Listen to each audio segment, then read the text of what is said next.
Hello everyone, welcome to MOOC by Design. This is a week-long webinar series offered by Penn State's Informational Technology Services Unit and is intended to discuss the 5 key phases of massive, open, online course creation.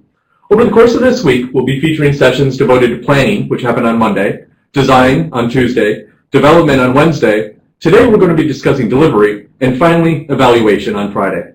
My name is Brad Zdenek. I'm with the Center for Online Innovation and Learning here at Penn State University. I will be helping to relay your questions to the presenters when we have Q&A sessions. I have the honor of introducing our speakers for today, and I'll be your host for the next 90 minutes. There are a few pieces of housekeeping we have to take care of before we get started. It's very important to us that we have an engaging session today.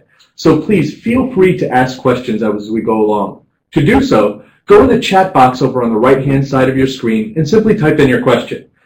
Steph Malize and I, who's also in the attendee list over on the left-hand side, will be keeping an eye on things over in the chat box, and we'll ask your questions to the presenters when they open the floor for dialogue.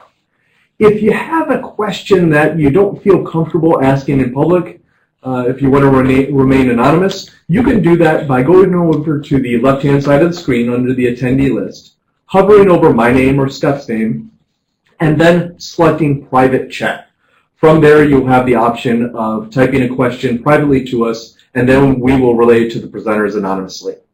Finally, if you're experiencing any technical issues whatsoever, feel free to ask for help in the chat box as well. Jim Salvaggio, whose name you'll see over on the left-hand side, our technical guru, will try to help you out as best as he can. I will also jump in if I can lend any assistance. You will also notice today that we have some polls in the bottom right-hand corner of our screen.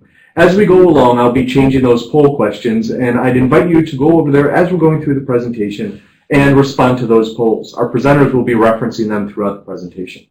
So, with that taken care of, we've already held our sessions on planning, design, and the development phases of MOOCs, so today we're going to be continuing our discussion with a focus on delivery.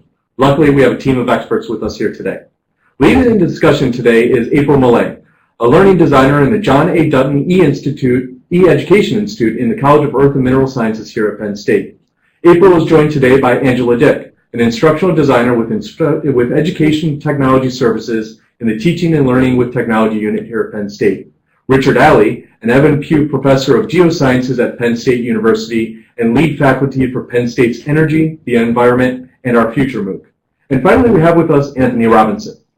Anthony is the lead faculty for Online Geospatial Education for the John A. Dutton E-Education Institute and for Penn State's MAPS and the Geospatial Revolution MOOC. Welcome to you all.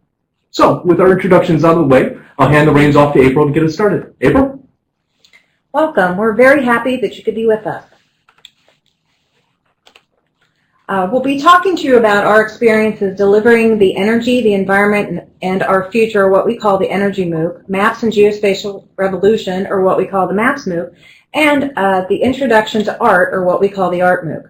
Delivery is the 4th topic in the MOOC by Design series. The main thing to remember about delivering a successful MOOC is that the delivery is only as successful as the planning, the design, and the development phases that come before it. So hopefully you were able to log in and watch those presentations earlier this week, but if not, stay tuned because we'll be making those recordings available on the MOOC by Design website soon. As a learning designer and faculty begin the planning stage of the MOOC, delivery should be at the forefront of those conversations. So anybody that's delivered a MOOC online, who has delivered a course online, knows this. And from the poll results, I can see that a number of you have at least a little experience, and some of you actually have a lot of experience.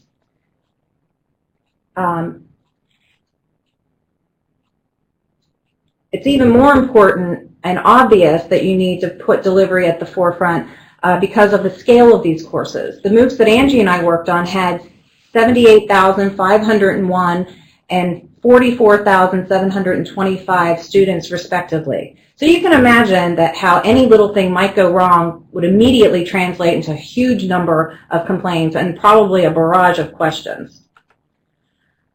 For the Energy and the MAPS MOOC, we employed an instructional design strategy that my organization, the Dutton Institute, employs regularly called backwards design. We use this strategy to plan our MOOCs. So if you were here on Monday, you might have heard Annie talk about this. So I'm not going to really get into it or anything. Backwards design, for the most part, just helps faculty members ensure that their assignments and activities are aligned with their assessments. And all of that flows from the learning objectives. Using backwards design to plan how we wanted to assess the learning objectives of our MOOCs helped us determine how involved our faculty members wanted to be in the delivery of them. But how we got to the final result was very, very different.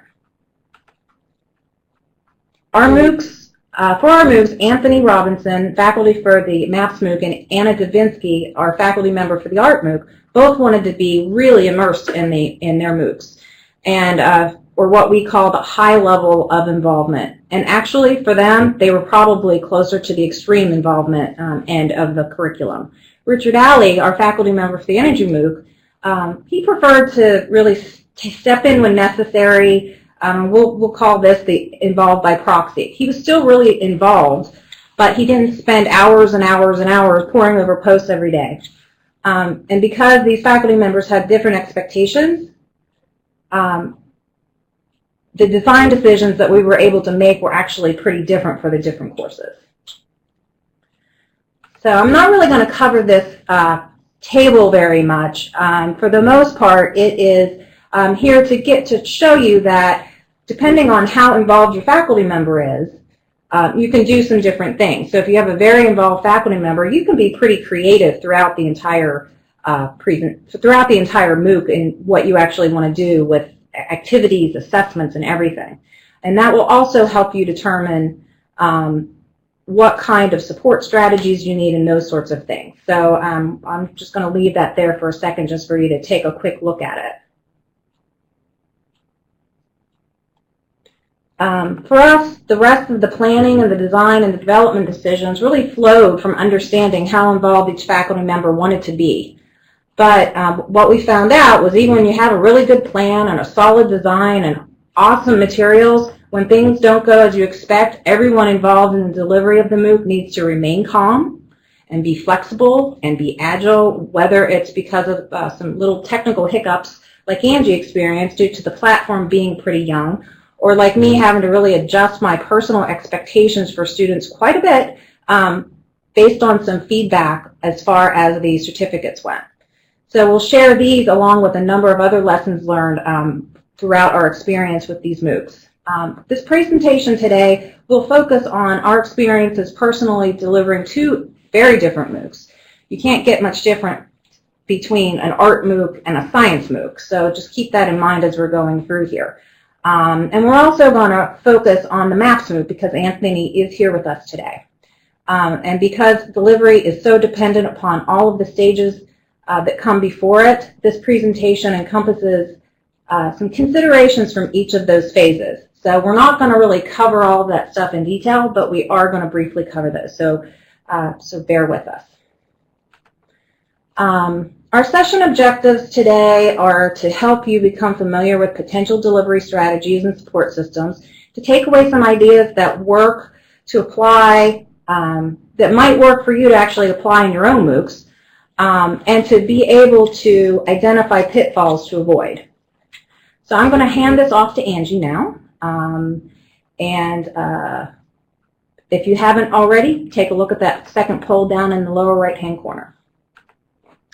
Hi everyone, this is Angie, and I'm really happy to be here today. I'm an instructional designer with a centrally supported unit called Education Technology Services. I was one of two IDs that supported Penn State's first MOOC, the Introduction to Art, and based on the responses coming in, it seems like everyone has at least completed one MOOC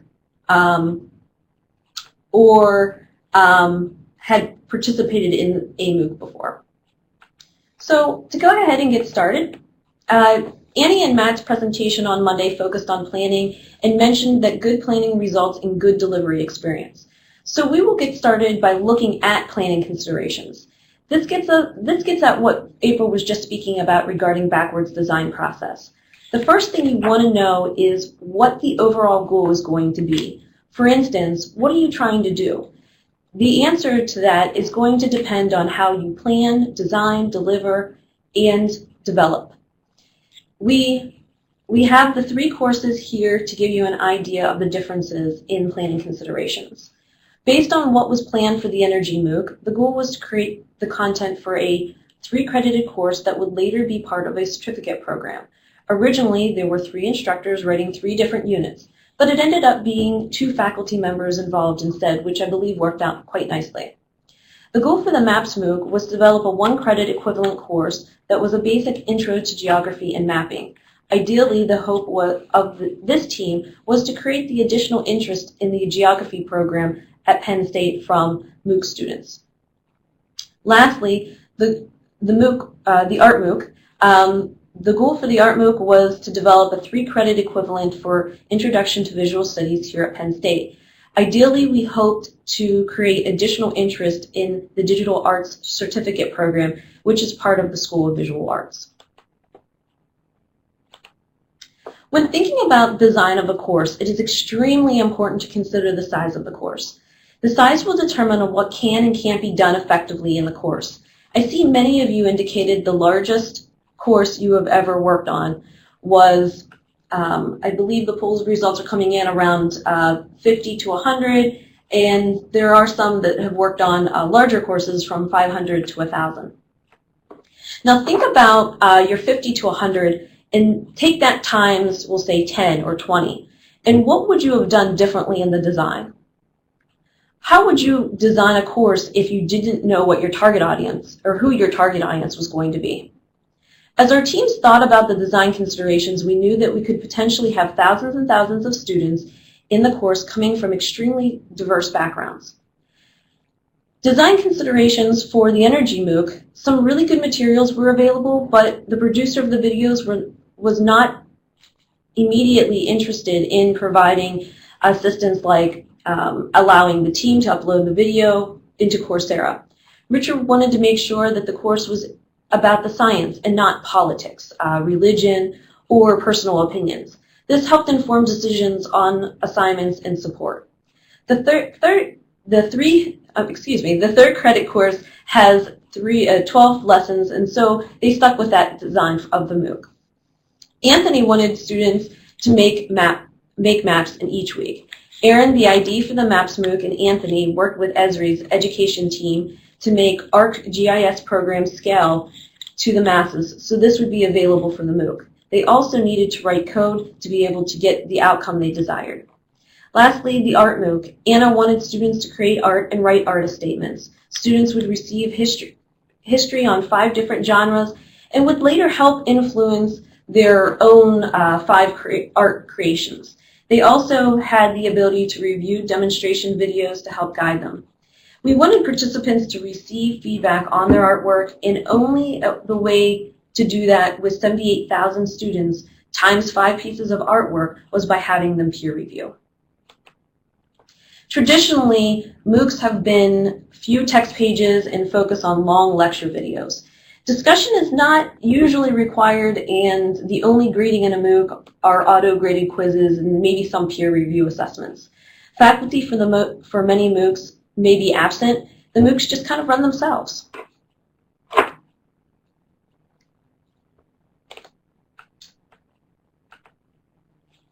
For the 2 Dutton MOOCs, we decided to try something different from traditional MOOCs. So we designed the MOOCs like we do our traditional online e-learning courses to see how that change will go over with the MOOC community. Our MOOCs were also a little different from the other Penn State MOOCs because the ratio of text to video was much different. We had a lot more text than we did video, and the other Penn State courses had more video than they did text. We also used our video to enhance the content instead of replacing content. So that was a little bit different, I think, from some of the other MOOCs as well. We used auto-graded quizzes, and the MAPS MOOC actually had a peer-reviewed assessment. Both of our MOOCs had active instructors, and we also had a support team that we used for the energy course. For the Art MOOC, the flow of information for a week went something like this. Students would read the announcement that they received that week, which would include information that was such as what was due, what was happening, and what was ahead for them looking forward. Then they would watch an introductory video from Anna, and from there read a brief page of of information regarding art movements covered that week. They would then view artist-featured videos, which were details about the artists and their works, and then take a quiz about their knowledge. They would then have a chance to view the video that demonstrated the art assignment for that week, and from there they had an opportunity to make their own art. And if they chose, they could submit each piece of artwork for peer review. Students also had the option of using discussion forums. All three of the Penn State MOOCs used video, but as you can see from the table, the Dunton MOOCs had much more text versus, say, the art MOOC or maybe even epidemics that had a much higher volumes of video. There were a number of development considerations that we needed to keep in mind as we developed the content due to the limitations of the platform, Coursera. First, it was important to make navigation as simple as possible. We have listed a few options that we used in our MOOCs, and we'll cover these a little in more detail shortly. And also to make sure that you take varying bandwidth and accessibility from sites from different countries into consideration. We've listed a few issues that we ran into, and we'll also cover this in much greater detail. As you can see, some courses had more pages or videos than others. This has been taken into consideration when development begins and will greatly impact the number of hours spent by each person involved. Courses that utilize content pages more will use more ID time. Courses that use more video may use more media developer or faculty time if they are doing it themselves. Now, I'm going to hand this back over to April, and she's going to take a deeper look into Energy and Maps MOOC. For the Energy MOOC, the lessons were broken into 3 units, and each unit had several weeks associated with it. As you can see on the right-hand side of the slide, that was basically our navigation. Within the first week, a lot of folks had actually completed all 5 lessons, which we thought was a little bit crazy because that was the content for 4 weeks worth of the MOOC. We had links of the pages of the lesson and the activity, discussion, and summary at the top and at the bottom of each one of our pages. And so what this allowed students to do is even for like a very long page, they were able to navigate without much problem. We started out listing all of the pages, but the menu got extremely unwieldy. We just couldn't use it. And I'm thinking that a lot of the other MOOCs had the same issues. For the Maps MOOC, their navigation was similar, and we listed the lessons down the side, and we also had the pages linked. Instead of linking page 1, page 2, page 3 like we did for the Energy MOOC, they decided to actually go ahead and name the pages for this. And so there was a lot of information without a whole lot of navigation, which was nice because it made everything pretty simple. So for the Art MOOC, there was a lesson each week and was available to students at the beginning of that week.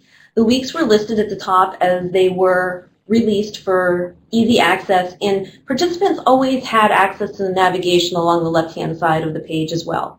On this page, participants had a brief introduction, goals and objectives for that lesson, time and activities, which included activity name, the due date of that activity, and estimated time that it would take to complete the activity, instructional activities that include links to readings and videos, a link to a particular quiz for that week, and then art assignment, which include links to details for assignment, the peer assessments page, and the peer assessment rubric. So this was essentially, each page was a hub to many other resources for the learner for that particular week.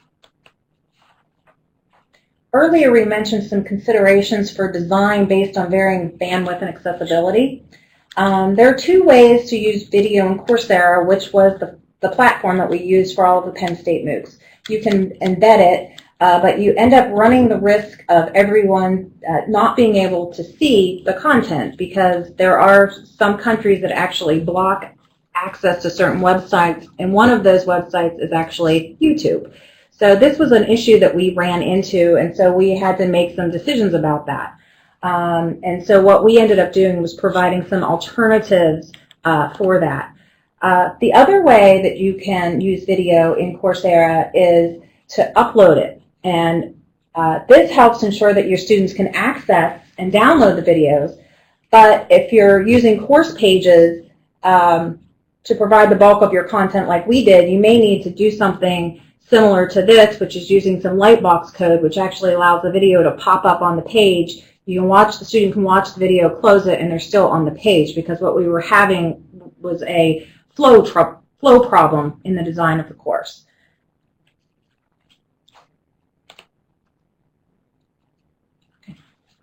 So if there are any questions, please feel free to type those into the chat box.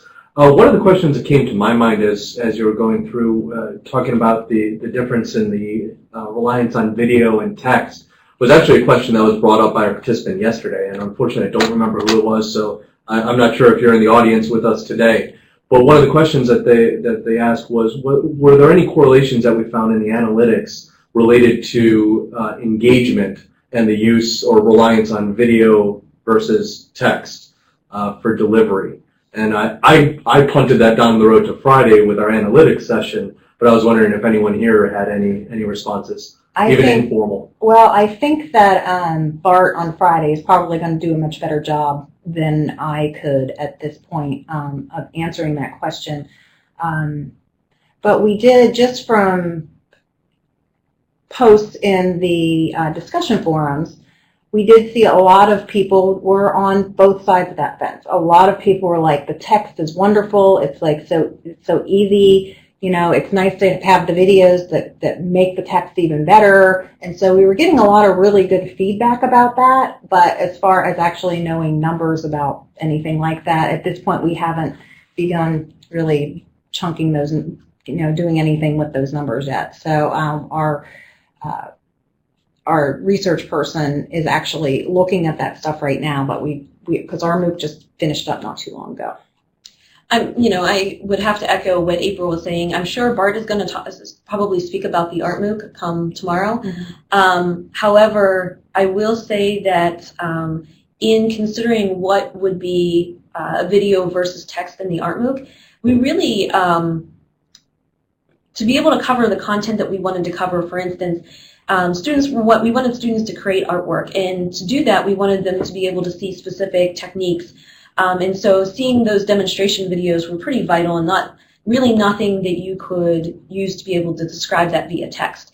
And then there's a lot of artwork that have copyright issues pertaining to that artwork, and so to kind of work around the copyright issues, we created videos depicting pieces of those artworks that were really vital to the course, for students to be able to see that artwork and then hear critiques about that artwork and why it was important for that specific genre. And so I think in also that case, we had to use video, or it was a way for us to be able to deal with the importance of the artwork that we were showing. Thanks. Barbara jumped in and asked, how did you actually measure the amount of text in a course? And with video, was it by a minute? How did you measure the differences, or I believe in your chart you listed? Those were pages. The text pages we had for the energy MOOC, we had 118 text pages. And as far as videos, those were number of videos, not minutes. And each one of the videos, we usually tried to keep them pretty short. They were anywhere from like 2 to 4 minutes long. So I guess you could probably do the math. So we did have quite a bit of video in there, but our video wasn't, passing the course wasn't dependent on those videos. We made sure that they could just read the text and still end up getting a certificate out of the course if they wanted to. Coursera actually provides some guidance on ideal length of video, or at least maximum length of video, don't they, based on some of their data? Yeah, I'm pretty sure that they do. Their upper limit is a little higher than I'm comfortable doing because of other research, because I do know that they have a lot of their lecture videos are like an hour long, and it's really hard for somebody to pay attention for an hour-long video. And so there's upper limits to that that you can talk to anybody, you're going to get some different numbers, I think. We decided to go 2 to 3 minutes, so we had a lot of them, but they were very short, and people seemed to appreciate that.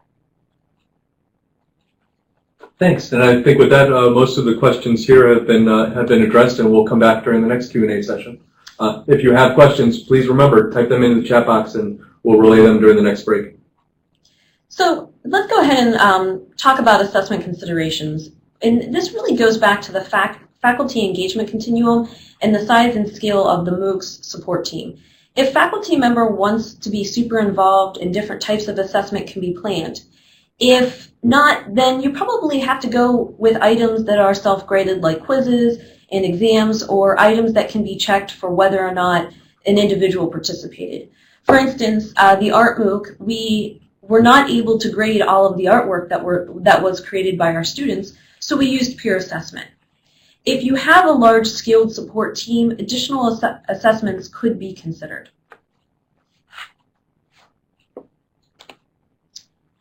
So you're looking here at an example of a quiz question in Coursera, and you can see the options that we had available to us in terms of this.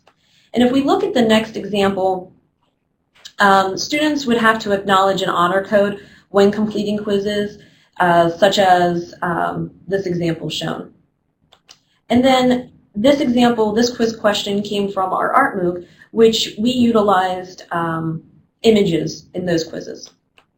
The discussion forum, here's an example of the Maps MOOC, which I think was very similar to the way that we had the art MOOC set up. We populated this area with topics for each lesson and potential topics to help organize the discussions a little bit better.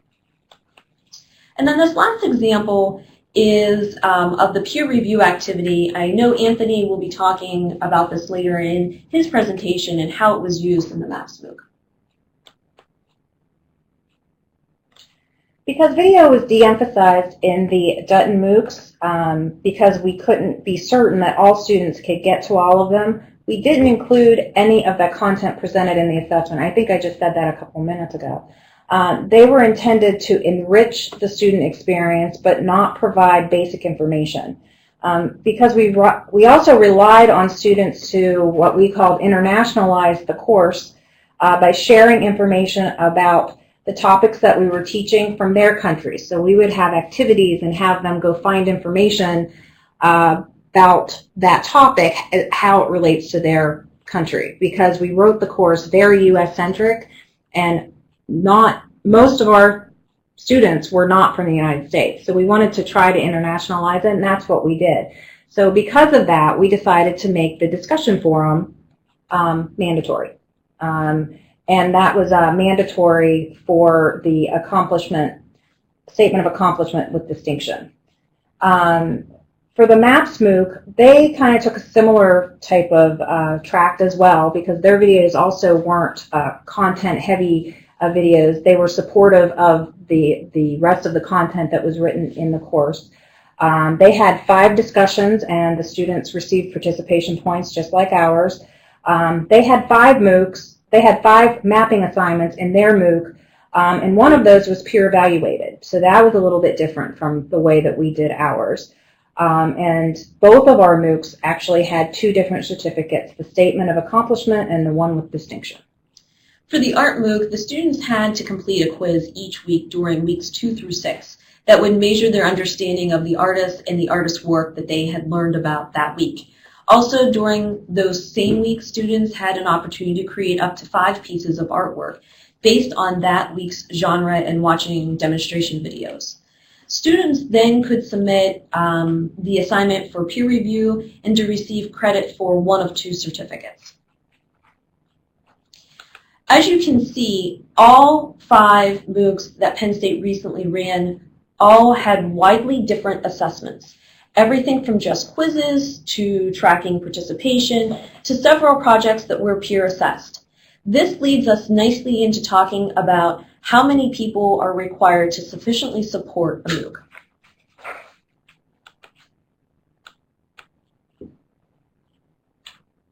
But first, I think we're going to have questions. Sure. If any participants have any questions, then feel free to type it into the chat box there. You notice that I just closed up the poll related to who planned to participate in MOOCs but didn't finish, and why didn't you complete it? You'll see that a vast majority of participants indicated that it simply took too much time, with the remainder 25% simply saying that they didn't like the MOOC. So very, very telling numbers down there, and I think that those would prove out in a larger sample as well. It doesn't seem like we have any questions at this time, so I think we can move on. Again, any participants who have any questions whatsoever, feel free to type them into the chat box, and if you don't, just feel free to private chat either Steph or I with your questions. If you attended the session presented by Matt and Annie on Monday, this chart probably looks fairly familiar because it's the same one. There are countless folks involved in planning, designing, and developing a MOOC, but when it comes to delivering the MOOC, the number of folks is very limited. And I place check marks by the folks that are normally included in a delivery. The faculty member, sometimes the instructional designer gets sucked into that, and teaching assistants if you're actually lucky enough to have teaching assistants. Sometimes you have to, if you need teaching assistants, sometimes you have to get pretty creative in actually how you want to recruit them. Communication and supporting students is probably the most important part of delivery. For the Energy MOOC, Singh, who was another instructional designer in Dutton that helped out with the Energy MOOC quite a bit, and I actually were very involved in supporting students at the beginning. We also hired a 15 to 20 hour a week teaching assistant that was actually a middle school science teacher, so we needed somebody that had some sort of science background, and we ended up with 4 volunteer TAs. For our communication, we tried to keep this kind of at a dull roar, so we sent out as few emails as we possibly could, because if you send out too many emails, people just don't read them and they don't know what's important and what's not important. So we sent out a kickoff email for each of the 3 units, and then we sent out 2 emails per week, one to kick off the lesson and then one midweek that was basically just to clarify any issues and to list to-dos and due dates and those kinds of things. We needed a number of TAs because we had decided to make the discussion mandatory. At the beginning, discussion was mandatory for everybody. In the end, we ended up just making it mandatory for the certificate with distinction only, but we still needed some more people to actually look in those discussion forums to make sure that basically everybody was playing nice. As far as the art MOOC, we had 2 instructional designers, Gary and I. We had one extremely involved highly involved instructor and one very involved TA, well calibrated with the instructor. We also had, we sent out 1 email announcement per week to our students. Our discussion within Coursera was not mandatory, but was well used by students, and that's where extremely detailed discussions were happening around art, as you can imagine, being such a subjective topic. We also had a Facebook page that students used to collaborate with one another and post other resources, share artwork, and was really a good way for them to communicate with us when there was problems happening that was easy for us to see. We usually could tell via our Facebook page. If you find that you're going to need TAs to help support the students in the MOOC, we've listed a few ways that you can try. There's a couple of different ways that you can go about it. You can use your current students, you can use past students, you can use students from your university, you can use alumni, so there's a bunch of different things you can do. And so what we ended up doing to recruit our volunteer TAs is we sent an email out to our College of Education to see if any education students were interested in learning about MOOCs and helping us by volunteering to basically do some classroom management for us within the MOOC, because in any MOOC, you're going to end up with a lot of people talking about stuff. So that's what we ended up doing. But there are any number of things you can do, and here are a few of them. I'm sure that there are other ones that you can probably think up yourself too. TAs can have a bunch of different roles. For ours, we had the one paid TA, and he handled a lot of disruption, answered or forwarded content questions to the faculty member that needed his attention, and identified patterns of problems and referred those to faculty members as well. And the learning designers, Thing and myself, actually did quite a bit of that as well at the beginning. The volunteer TAs, they had more of a laid-back kind of role in this, where they handled disruptive students, and they basically found them, forwarded the information to us, and we handled it. And they answered some common questions, like everyday questions. So they really didn't have a very heavy load, but they did quite a bit. And as I talked about our TA within the Art MOOC, she was highly calibrated with our instructor, and so we actually utilized her to help create some of the quiz questions in the background, but also for the delivery aspect of it, she was in the discussion forums answering questions and was really quite useful in her expertise for the course. So what communication options did we have available? We first had email and announcements that we all used a little differently throughout all 5 of the MOOCs.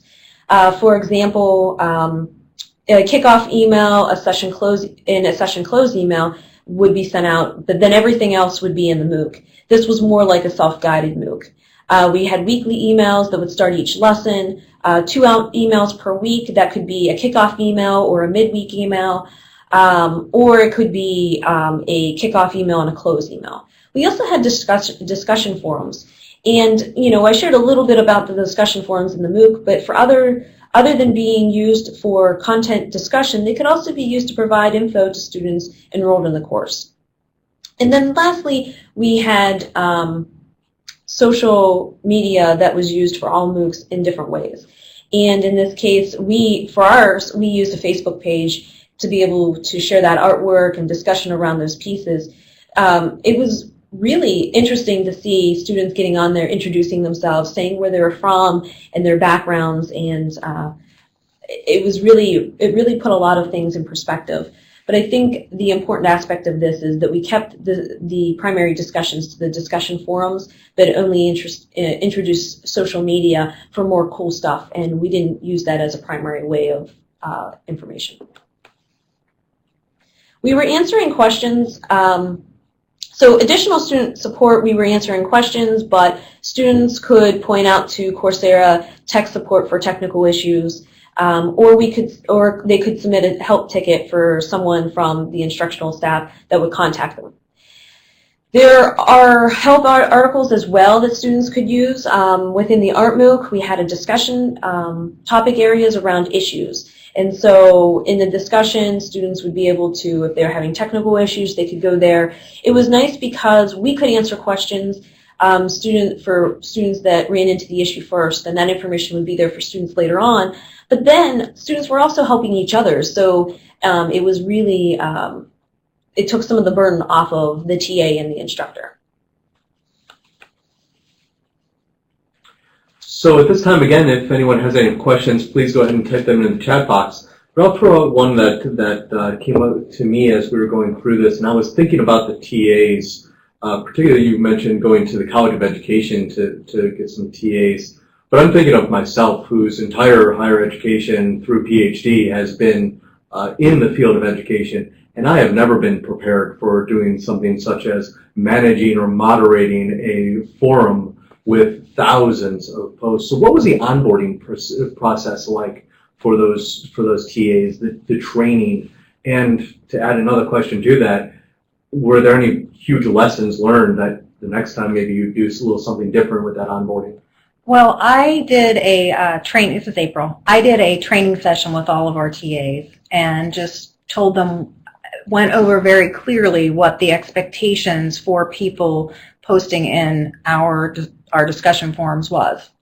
And so I was very, very specific with them you know, if they do this, contact us. They're not supposed to be doing that. If there's anybody that's being extremely rude, if there's anybody that's being vulgar, if there's anybody, there were certain hot buttons that we were like, no, this is a reason that they would like get a private message saying this is not okay, or their response would be deleted and those sorts of things. So it was kind of, for us, it was pretty much just that training session. And we didn't really have them moderate the discussion forums. We had them basically doing classroom management in the discussion forums. Because we used our discussion forums as activities. So they would have to answer their question for the week in there, and then the conversation would happen between their peers. So I think that instead of moderating, they were more of a, I don't want to say babysitter, but just kind of a, you know, just making sure everybody was playing nice for the most part. I can speak to our course, the Art MOOC. We had one TA, and this was a paid position, and she was on board at the very beginning. So she was highly calibrated with everything from the planning to the development to then the delivery of the MOOC. And so her and the instructor, Anna, worked very closely together and kind of divided up roles that they were going to be primarily in charge of while the delivery was going on. When you say that that you were supporting the students, particularly in the beginning, what did that look like? You mentioned a little bit of answering calendaring and scheduling issues, things like that. But was that a 24-hour process for the first few days, particularly given the fact that people were accessing at different points across the world? Well, that first week, I think on top of my full-time job, I put in probably about 30 hours of forum time. And I kind of took on the MOOC counselor role. So if I would see somebody saying, this is too much for me, I can't do this, those sorts of things, I would kind of talk them down off a ledge for the most part and say, this is a MOOC, it's a free course, you can make of it what you want to make of it. Don't let it stress you out. You can interact with the content, and you can do what you can do. Unless you are really want one of those certificates, you don't need to be stressed out by due dates. And so I think a lot of people appreciated that. But that was kind of, and then I reduced that by a lot then. So that first week, we just wanted to make sure that we were in there as much as possible, answering all of those early questions, clarifying anything. And it seemed to work, because I think we had a pretty decent rate of people that actually got our certificates. As for us, we were the first course at Penn State offered, so it was pretty much all hands on deck for us. And when we launched, Gary was the lead ID, and when we launched the course, it was pretty much, we were really learning. It was a big learning curve for us, because from that point after we offered our course, we were able to share some things out then with the rest of the other MOOC teams. But it definitely, as I think I would have to echo April in this case, it definitely took up a lot more time. We were in the discussion forums, we were on the Facebook page, we were, available and ready to answer questions from whatever time of the day it was for us here. And that actually leads to another question. Was the expectation of support simply in Coursera, or was there an expectation of support in those related social media outlets as well, Facebook being a platform that you said was a very vibrant community? Well, for us, the support, we were primarily focused on the course and the course materials within Coursera. But what we quickly realized, for instance, we had a hiccup, and we'll kind of talk about this in the lessons learned coming up, is there was a technical issue, and we didn't set a survey live. And so we referenced it, and then students were immediately, within seconds after releasing the information, was asking us where it was, why the link wasn't working. And so that's where Facebook came in very useful for us, was to be able to have that immediate response, because sometimes in the discussion forums, they become very busy, and you're not able to see everything instantly like that. Thanks. And again, I'll repeat as we're going along, if any other participants have questions, please feel free to type them into the chat box. Okay, so for the last 15 minutes, we're going to talk about some lessons learned and give you some examples of how we learn these lessons. And then we're going to turn it over to Richard and Anthony to get the faculty perspective of delivery. So the first lesson that we learned, which is actually a pretty nice lesson, is that if you give students a chance, they'll keep each other honest and they'll support each other. And so early on, Singh and I, the other instructional designer, would jump in immediately when someone had an issue. And one day we were both busy and we didn't jump in. And I didn't tell him, he didn't tell me, and we're like, oh my gosh, neither of us were in there for like 6 hours or something like that. It's going to be chaos. And we went in and looked, and the questions, they were answered. The students were answering each other and they were helping each other. And there was somebody in there that was being a little bit nasty, and the students came to, a bunch of students came to the students' kind of rescue that was being picked on. And so really, if you give students time, they will support each other. They'll keep each other honest. They'll call you on the carpet. But the flip side of that is that they're going to complain about anything and everything.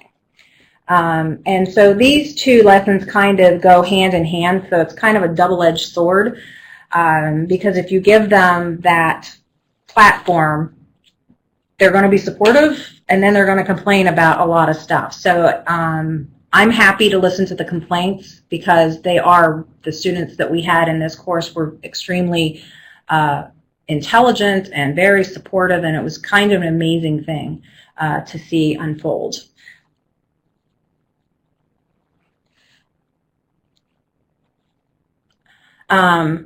The next one is that the lesson that we learned was students will make requests, and some of these might actually be a little bit outrageous. So we had one student was evidently a person that took the train into work, because we got this this request that he wanted us to make the entire course, and our course was 12 lessons, so into a PDF for him. And we had media in there, we had videos embedded, we had all kind of stuff going on in there, and we had to tell him no, because there just wasn't time to be able to do something like that.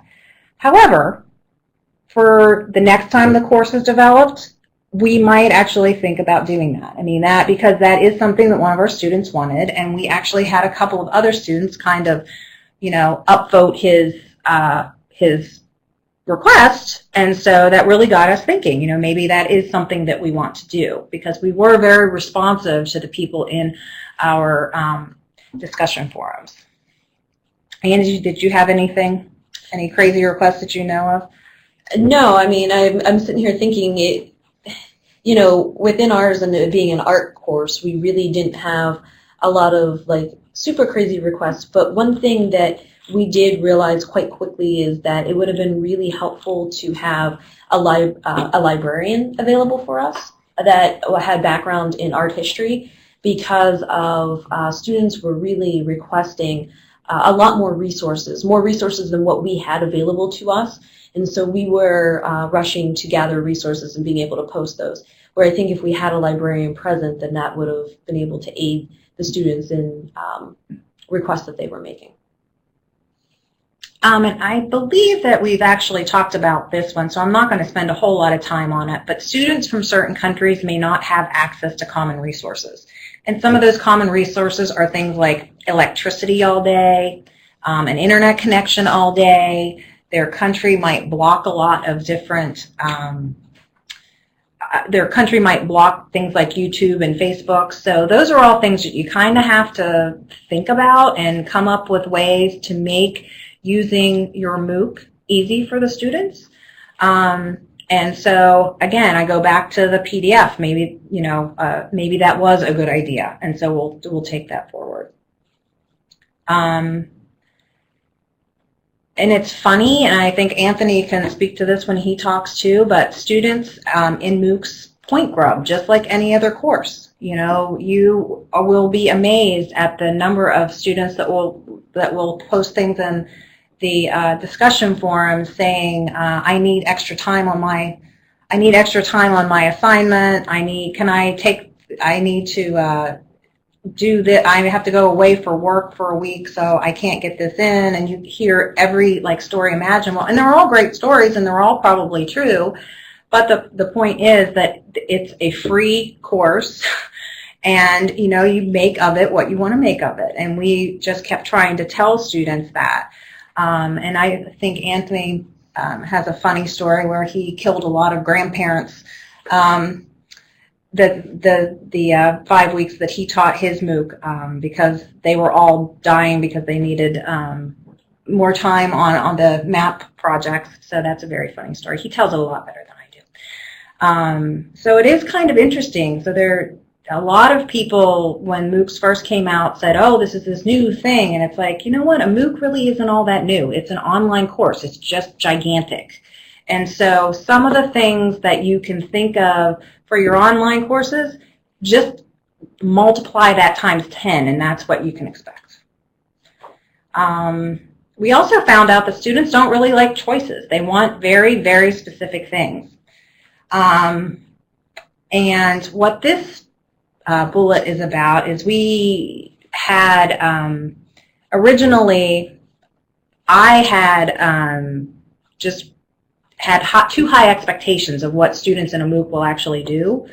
So I set our grading policy way, way too high. And so what we had to do was kind of adjust that a little bit, and we listened to the students, and so we made some adjustments on the fly. And what that meant is that everybody didn't have to do all of the activities. So we said, okay, well then choose. You can choose the ones that you want to do.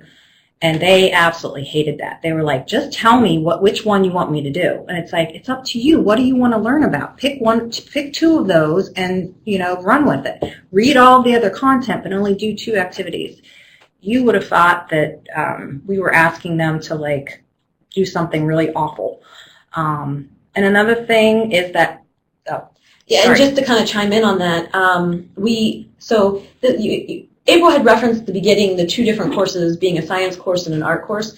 Our students actually liked choices. When it came to deciding their artwork, it was interesting because Anna gave specific guidelines, what needed to be accomplished, but they really had choice in what they were going to create in that specific genre. And then the last point, students don't really like being anonymous.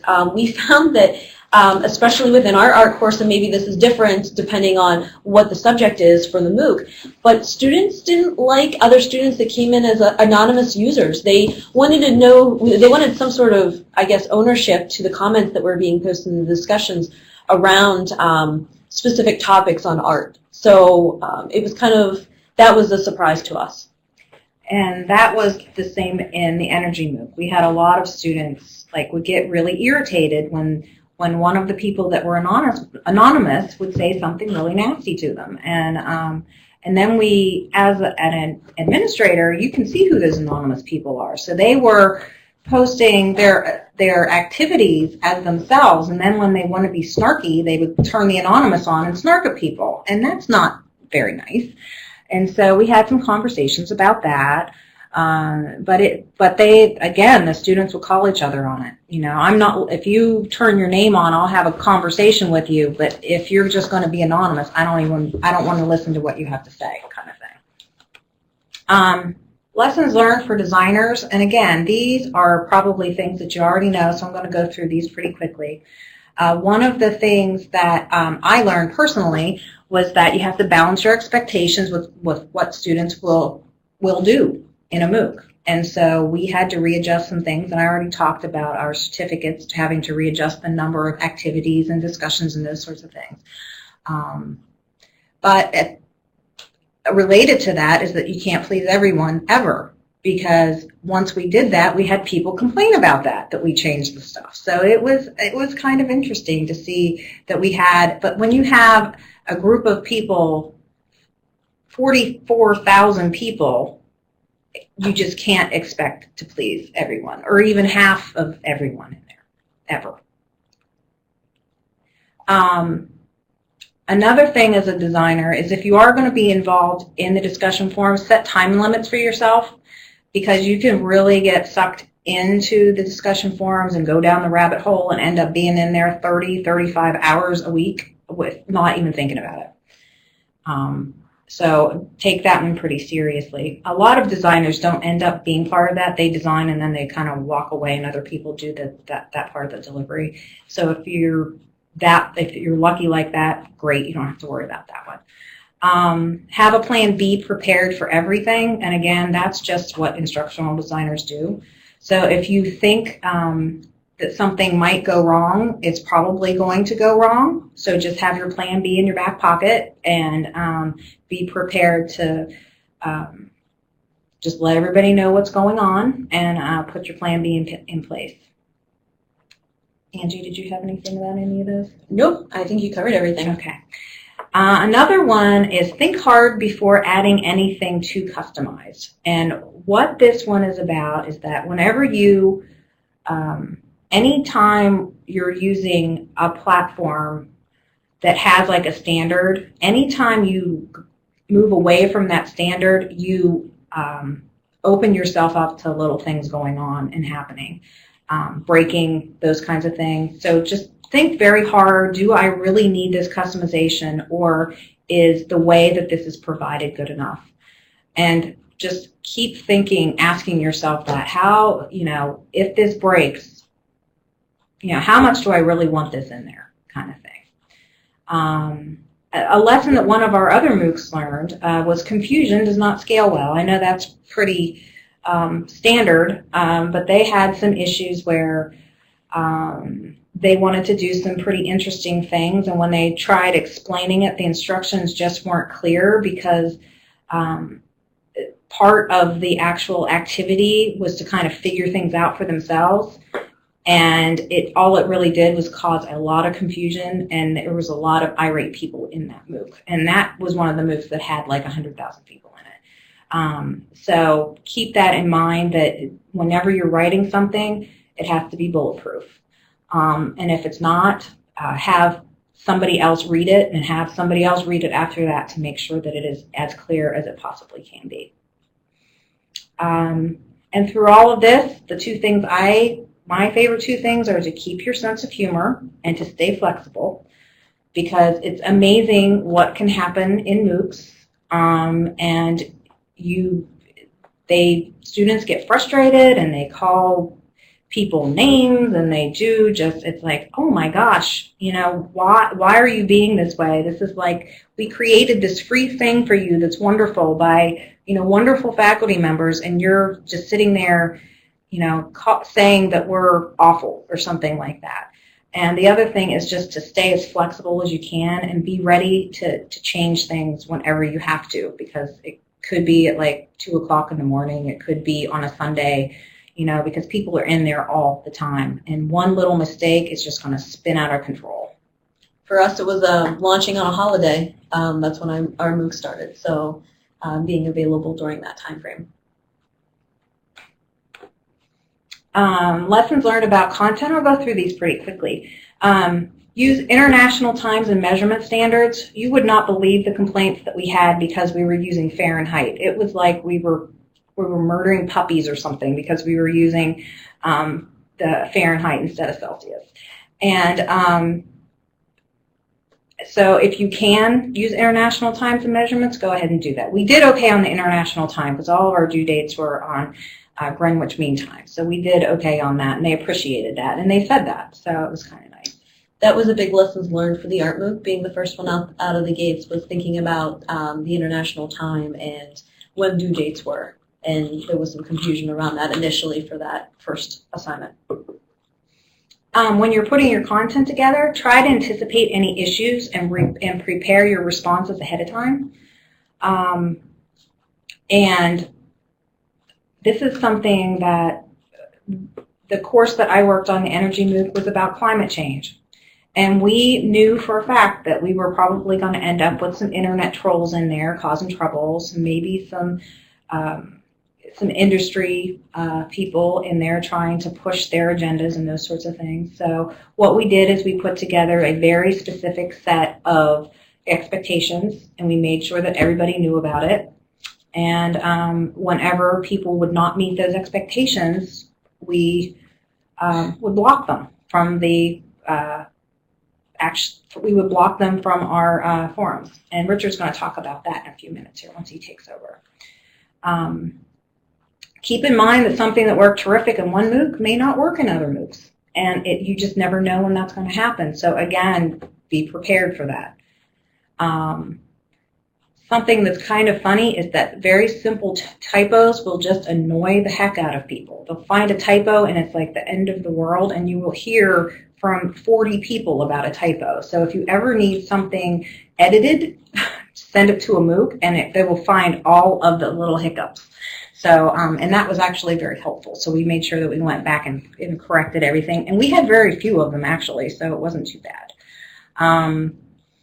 One lesson that we learned with one section of our MOOC was that link to materials outside of a MOOC only when absolutely necessary, because it is possible that you could take somebody's server down. And I believe that we did that with this one article, I'm not sure if it was an article, I think it was a report of some sort. And the person would move it and we'd find it and we'd fix the link in our MOOC and then we'd take their server down again. So finally we got that all figured out and asked them if we could just upload that into Coursera, and they said yes, and we were all happy. Don't think that something is optional that people don't care about it. And what's funny about this one is we had this cute little fun quiz. They didn't get any credit for it. Nobody knew about it, you know. And it was in Facebook, and people were very upset because they couldn't take that quiz. And it was having them learn whether they were a energy hog or an energy hero. And they liked the sound of that, so we went out and found a PDF version of it and provided it, and they were very, very thankful. So even if you have something optional, make sure that everybody can get to it. And for us, when part of our certificate was students had to peer assess so many pieces of artwork, and we actually had students going above and beyond that, peer assessing 5-6 times the amount that they needed to for the requirement of the certificate because they wanted to. And so that was something that definitely surprised us in our offering. And the last is interpretation is in the eye of the beholder. You can write something that is so benign and you don't see anything controversial about it whatsoever, but when somebody else reads it, you get an entirely different view from them, and they will let you know about it. So that is the last of our lessons learned.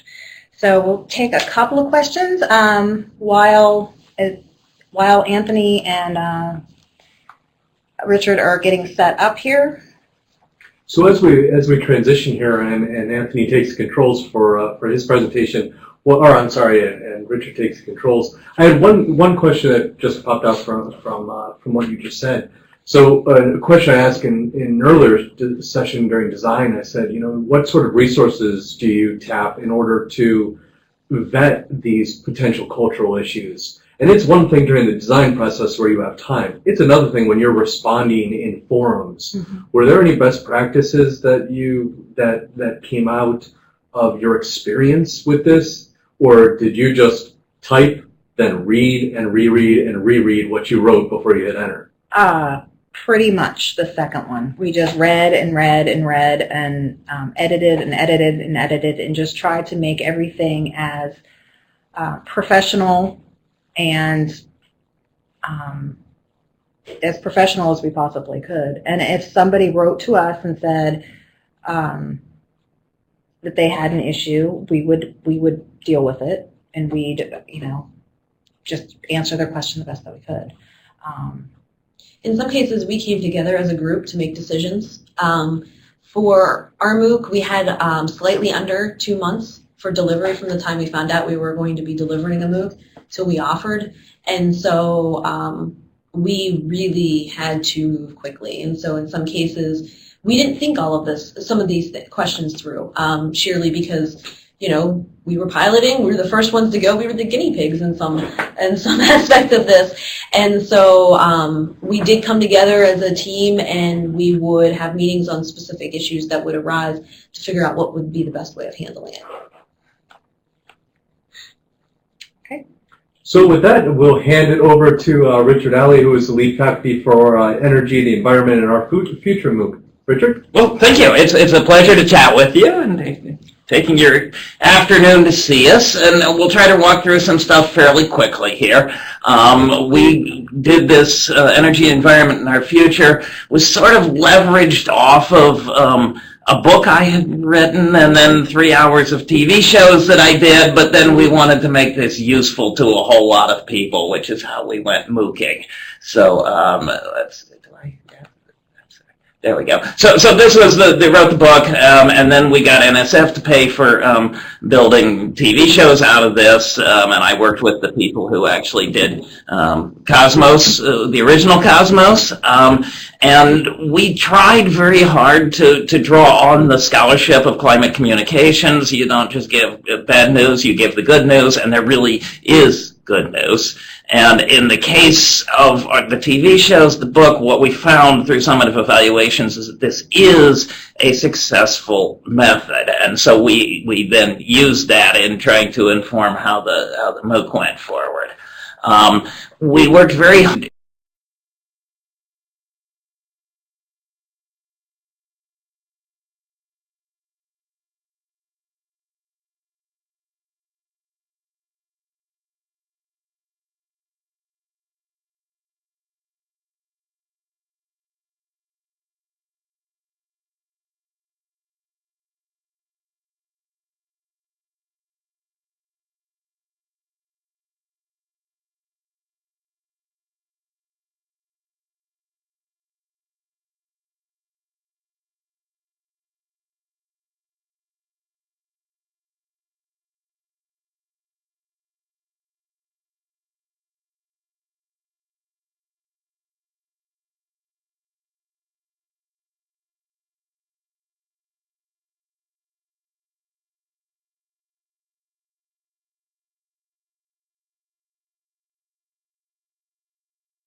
Okay, we back up. Sorry about that. We had a very minor technical glitch, but so it's the science doesn't matter who the person telling it is, but the listeners do. And we did focus groups who found that this actually made a huge difference. And focus groups in New York were happy to hear things from me. Focus groups in Texas were much more interested in hearing from the Rear Admiral. So that seemed to be a good way forward on some useful things here. We do have good news. And we walked through the histories in the class that we burned trees until there were no trees in the eastern U.S. Much of the world burned trees, and they had all kinds of troubles when they ran out of trees. And we got trees back when we switched to burning something else that we used faster than nature makes it. And we burned whales until there were almost no whales left in the ocean. We have gone through a host of energy sources over history, and for the first time in human history, we can look at each other with a straight face and say we can build a system that will power everybody on the planet essentially forever. And so there is ultimately a very, very good news piece of all of this, and that you end up better off by using the scholarship. And so that was the real message that we were trying to carry. That if you use the scholarship on energy and the environment, you end up with a stronger economy, more jobs, a greater national security, a cleaner environment, the golden rule. And so we worked through all of these pieces as best we could, as well as penguins. So for what it's worth. And so we tried to be accessible, we tried to be apolitical, we tried to be authoritative, and to have fun with it. And to get people to look at it in different ways. So when we got to ethics, there's two little case studies. One is why environmentalists would be in favor of economic growth, and one is why libertarians would be in favor of government intervention. And those are not misprints. There's actually very strong reasons why both of those are accurate. And so we worked through those. And I think that sort of approach was useful. It surprises people, and there's a lot to be said for surprising them and then moving forward. So at any rate, lessons learned. The number of people who try to make your life miserable is very small. We ended up, I believe, blocking 6 individuals. And those 6 individuals took more work than the next 6,000. okay, easily. And they knew what they were doing. And at one point there was a discussion of when are you going to get kicked out of this MOOC? So there's a very small number of people can make an immense amount of trouble. And pulling them in soon is very wise. Usually the shouting is a very small number of people who have a voice that's far outsized. And so pulling that in was wise. And as soon as we got past those 6, the quality of the students, the quality of the MOOC takers was really remarkably wonderful. And they built a community of scholars, and they showed respect for each other, and they showed respect for the material, and they were polite and respectful if they disagreed. And so just how good they were once we got rid of the rabble-rousers was a truly wonderful thing, and take it with a big smile.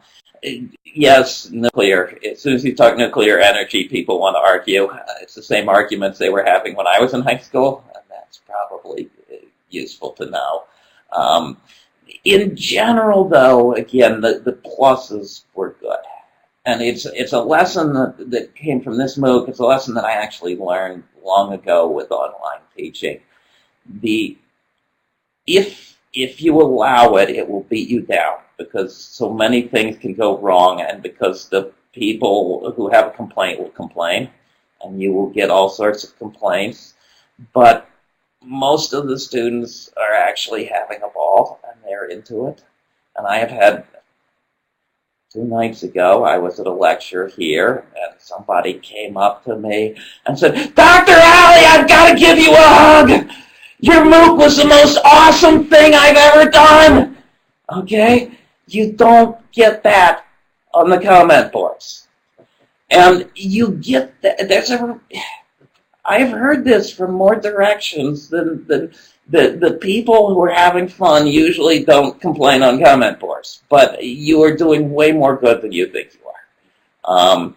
I would just a point here that if the interface were more modern, this would be way easier. The idea that you have to be a course designer to go in and edit a typo, because it's just not friendly for doing the edit makes this a very, very difficult thing. And doing a content-heavy course with the current interface is a real pain in the bad word. And it would simply be impossible without a really good course designer. We were fortunate we had a really good course designer, but it took both skill and it took an amazing range of commitment to do so. And anything less, a faculty member who isn't a master could get into trouble in a big hurry. I think that's all I have, isn't it? So yes, that was mine then, so thank you. All right. Hi, I'm Anthony Robinson. I'm the lead faculty in charge of the MAPS MOOC. You guys hearing me all right? Looks like you're good. So I'm happy to talk to you following up on Richard's comments about his class with some experiences from mine. And we have very similar sets of reactions. So I taught Maps and Geospatial Revolution, as you heard earlier. It's a 5-week class, kind of like a 1-credit equivalent experience, taught last summer, and I'm about to teach it again very soon. The main goals of the class were really to have people make their first map, create maps to tell stories, maybe go beyond just finding the nearest place to find bacon or something like that on your Google Maps app on your phone, but to understand what's revolutionary about all things geospatial and recognize through that process that geography is actually ordinary. It's part of everything. So it's a gateway experience for non-experts. That's who I was really trying to reach with this class. The course content was described pretty well already by April. So a lot of text and graphics heavy. I flipped the model a little bit, and that the content was designed to stand alone without requiring the viewing of lecture videos. And it follows a lot more closely how we might design, quote, normal online classes here at Penn State. This is just a little snapshot of a planning document that I created for each lesson. In my discipline, there are a lot of existing bodies of knowledge about core areas and competencies and content areas. And so I did try to think first about what were we going to try to teach in this intro class, and more importantly, what were we not going to try to teach, and how would that map to each of these topics inside the MOOC.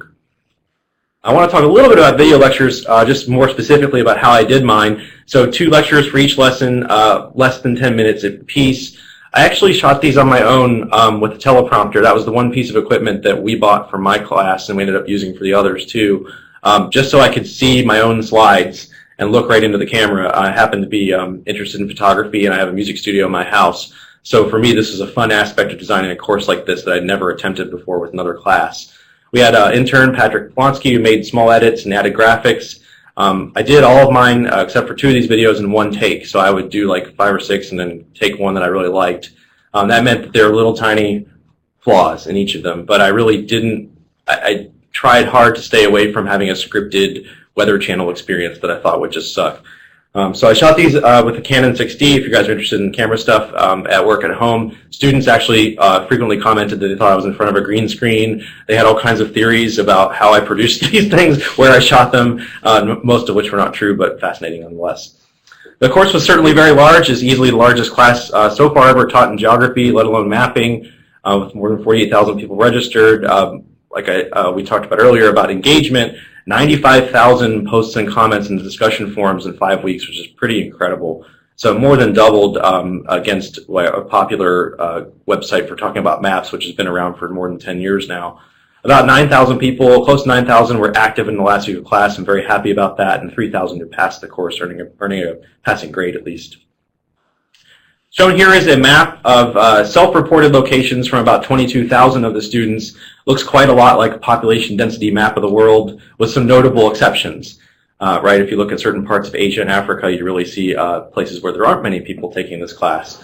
And when I shared this artifact back with the course, we had a great conversation about who takes MOOCs, who's interested in mapping, what are the surprising things we see here and the not surprising things.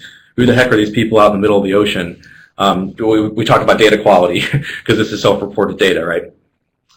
Another kind of engagement that was impressive to me was just the depth at which people approach the content. And you heard this echoed in both April and Angie's talk earlier, and also in Richard's discussion just a minute ago. This is one example here. I asked students to consider the need to normalize data shown on a choropleth map, which is just an area-filled map. So if you have states covered in certain ways, you have to normalize that and turn it into rate data, or else you're just going to get population dependency everywhere. And this particular student found an example at work, fixed the problem, posted the fixed map, and then that prompted about 210 responses with other examples of that exact same problem from maps on the web, maps at work. I mean, people went nuts on it. So I was really excited to see that kind of engagement. This is an example of a final project in my course, a story map in this case, done to a Henry Wadsworth Longfellow poem. So a really interesting art and cartography fusion. And this particular person just a few weeks ago actually said, and this tweet included here, that they had an inquiry from National Geographic because of the map that they had made in this class, which is pretty awesome to see. So sometimes this engagement leads to some pretty productive results. Another kind of productive result that I'm very proud of is that quite a lot of journalists took the course, and one in particular from Pointer actually contacted me about the dangers of using rainbow or spectral color schemes on maps and how they're misleading from a perceptual science standpoint, something I'd emphasized a lot in the course. And she wrote an article for journalists about why this is a problem and how to avoid that in journalism. So I'm very proud that it can have that kind of impact as well, kind of different than I'm used to in my courses. Another metric of success here that I'm very excited about, there's a lot of purple on these graphs here, and that purple indicates agreement or strong agreement with the statement that's above it. So this course encouraged me to think about geography in a new way. Lots of people, the vast majority of people surveyed agreed with that statement, and then quite a few actually also agreed with the statement that it motivated them to pursue geography by obtaining a certificate or degree. So more than a third actually, so I'm very, very happy about that. I want to talk a little bit about tactics and then some other things I did that I think are different in terms of delivery. I think about tactics in MOOC teaching because it's sort of strategy when you're developing the course, but then it becomes tactical as you respond to all the different inputs that happen from thousands of people. Response time certainly matters. I was in there all the time, every day as the class was operating, and every little change you make to improve the content means thousands of people see that change in improved content. So you can actually make a problem disappear and have a really positive impact on the course. Instructor posts, so things I said, can draw a lot of attention to issues, and that can be good or bad.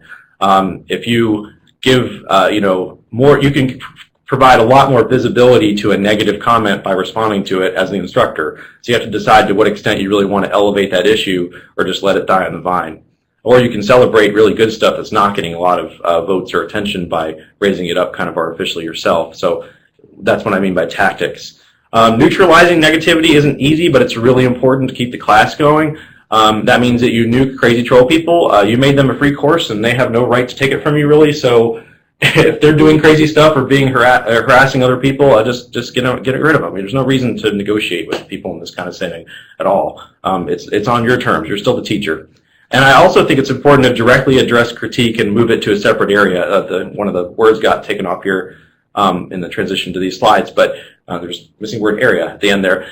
So one example of this I've shown here in a little screen capture on the right. The thread title is called Post Here About How Dumb My Discussion Grading Policy Is.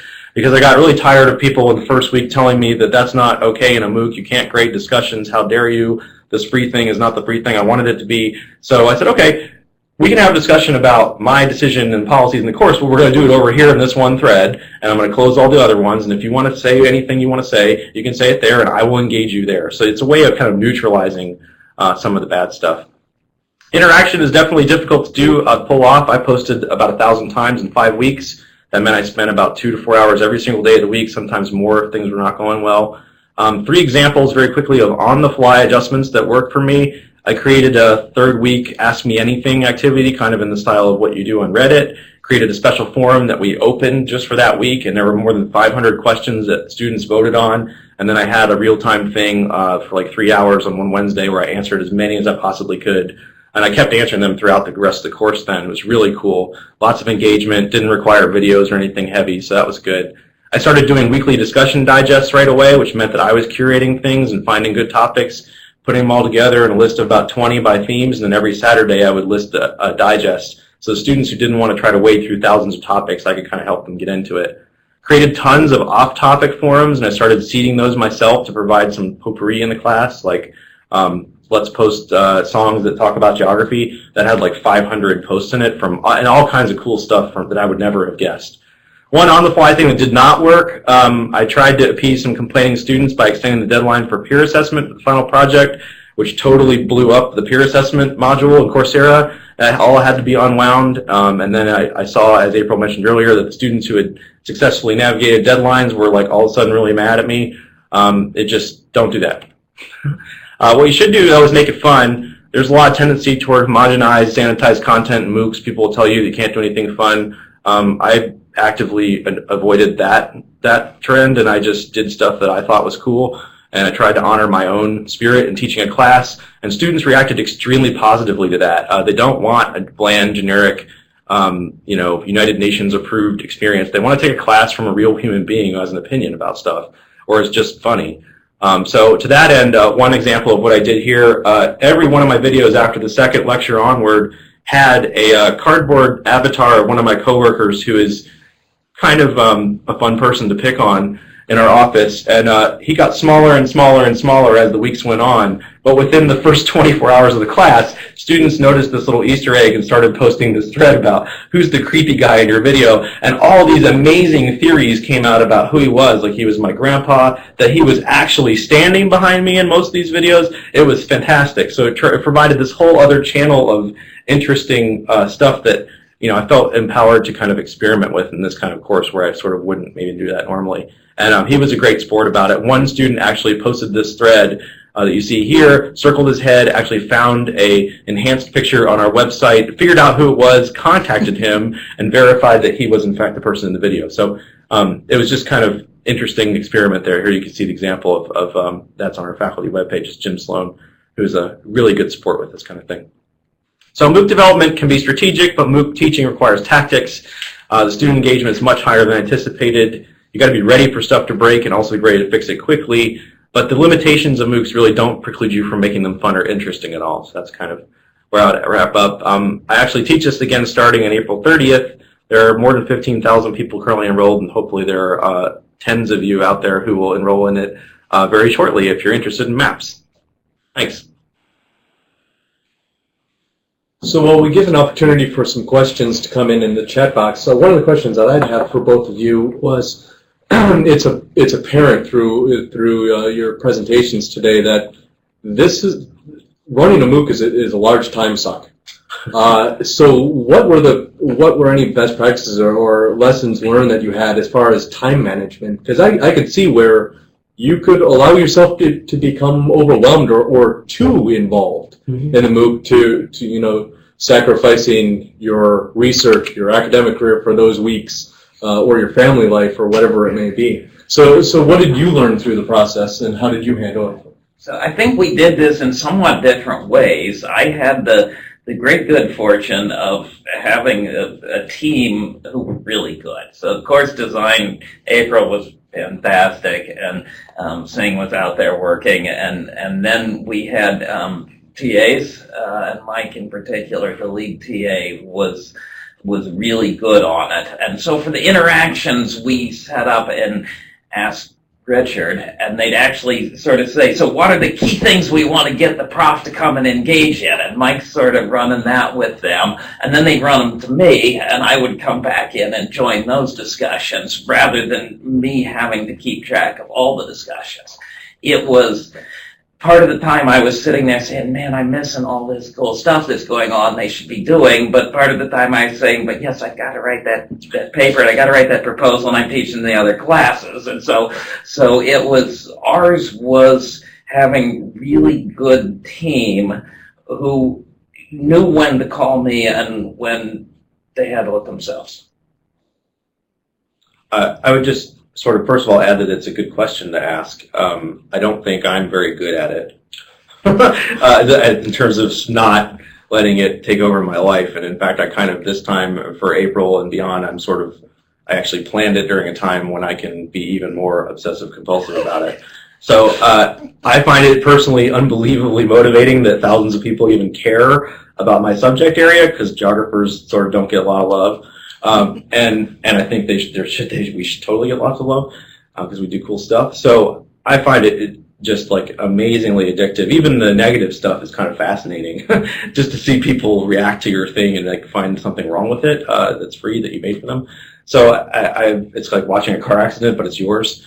So I'm not good at balancing the time element a lot. This time around, I'm going to try to do a little bit better with that. Although really what I'm excited about this time is that I'm hoping that most of the time I do spend is on content interaction, as opposed to some of the technical and like lab instruction and time zones and how I grade things, and a lot of the policy and sort of structure of the class that I spent a lot of time on last time.